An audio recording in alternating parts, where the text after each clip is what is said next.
अर्जुन, मैं गर्मियों की छुट्टियों में अपनी बहन माया के साथ गांव आया था।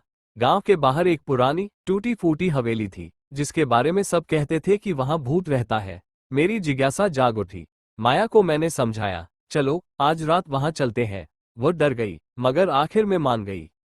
माया, मुझे बहुत डर लग रहा था, लेकिन भैया के पीछे चल पड़ी। रात के 12 बजे हम टॉर्च लेकर हवेली की ओर बढ़े।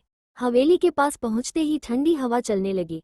कुत्ते दूर भौंक रहे थे और पत्ते अजीब सी आवाज कर रहे थे। हवेली के अंदर दाखिल होते ही सन्नाटा था।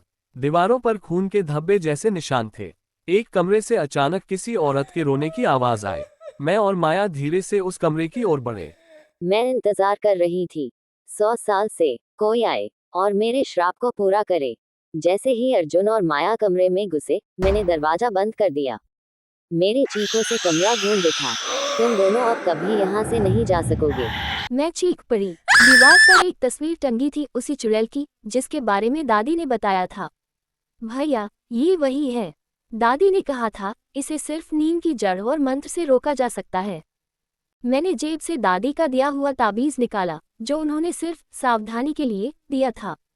जैसे ही मैंने ताबीज हवा में लहराया, भूतनी चीखने लगी, नहीं, ये नहीं। मुझे एहसास हो गया था। मैंने तुरंत मंत्र पढ़े और घर से हवेली की दिशा में धूप जलाया। मेरी तंत्र विद्या से हवेली कांपने लगी।